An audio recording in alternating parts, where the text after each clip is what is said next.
ప్రస్తుతం మనం గట్కేసర్ దగ్గరలో ఉన్న ఒక ఫామ్ హౌస్ని విజిట్ అవ్వడం జరిగింది ప్రెజెంట్.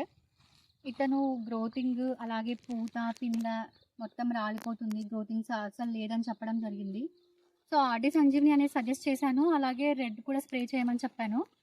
అతను ఆర్డి సంజీవిని వదిలిన తర్వాత చూడండి ఇలా గ్రోతింగ్ కానీ సైడ్ కొమ్మలు కానీ ఇలా పూత కూడా చూడండి, ఇలా చూస్తున్నట్టయితే వీడియోలో మీరు పూత చాలా మంచిగా వచ్చింది, మనకి పిందెలు కూడా బాగున్నాయండి.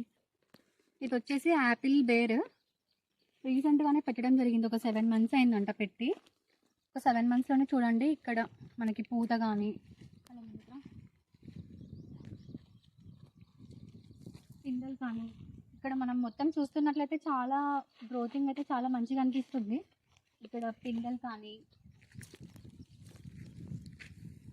అసలు మొత్తం క్రాప్ మొత్తం ఎండిపోతుందండి, వాటర్ సోర్స్ కూడా లేదు అని చెప్పి చాలా బాధపడ్డాడు కస్టమర్ కూడా.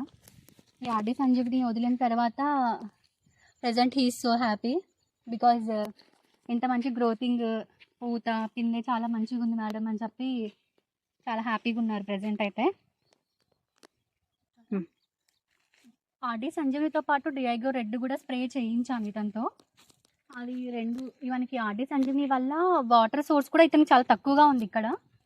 అయినా కూడా మనకి ఆర్డి సంజీవిని వదిలిన తర్వాత వాటర్ హోల్డింగ్ కెపాసిటీ అనేది ఎక్కువ ఉంటుంది. ఎక్కువ ఉండడంతో ప్రజెంట్ ఇలా ఉన్నాయి, అసలు ఈ ట్రిప్లో కూడా వాటర్ రావడం లేదు. ఇప్పుడు ఎన్ని రోజులు ఫ్లడ్ ఇరిగేషన్ ఇచ్చా అని చెప్పాడు.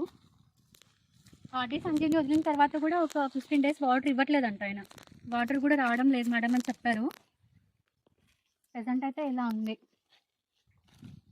చూడండి, గ్రోతింగ్ అయితే దగ్గర జూమ్ చేయ కొంచెం, గ్రోతింగ్ అయితే చూడండి చాలా మంచిగా వచ్చింది.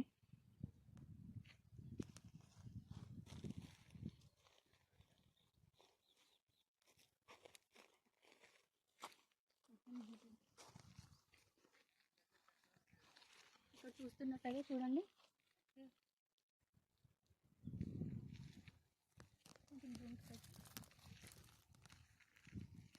పూత